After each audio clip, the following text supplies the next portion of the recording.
Now more than ever, FISA is a political flashpoint. Cases like Carter Page's We had a couple of meetings. have brought new questions about surveillance to the forefront of a public debate that has stretched back decades, to Edward Snowden's revelations about global surveillance programs, and to warrantless wiretapping after 9/11. So what exactly is FISA? FISA stands for the Foreign Intelligence Surveillance Act, and FISA has a number of titles. This is Professor Joshua Geltzer, the National Security Council's former senior director for counterterrorism. The FISA regime is meant to strike something of a balance between the requirements to cover U.S. persons in the context of ordinary law enforcement, where the Fourth Amendment requires probable cause that a crime has been or will be committed, and the other extreme, which is non-U.S. persons located overseas with no connection to the United States.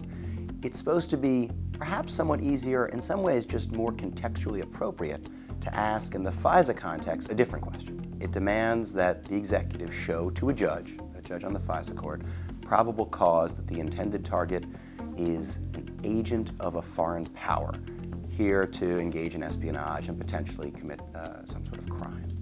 In 2016, FISC, the Foreign Intelligence Surveillance Court, heard 1,485 FISA applications for both electronic and physical surveillance. That's similar to the number of applications the Justice Department has brought before it in recent years, too. In all, about 94% of those applications were approved. 310 were modified, and 34 were rejected. There are folks who say that high approval percentage speaks to the court, for example, being a rubber stamp. That high approval percentage, in my view, represents extremely rigorous vetting by the executive branch before they even take FISA applications to the FISA court. And that vetting process snakes its way through multiple agencies, eventually involving all three branches of government. Now, it's the executive that first asks itself that question. For example, FBI may have an agent who, from, let's say, a human source, is interested in a particular individual as a spy on U.S. soil.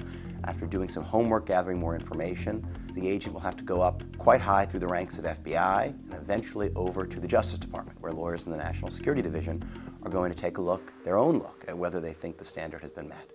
And that may involve a back and forth between Justice Department lawyers and the FBI agent to bolster parts of the potential FISA warrant application.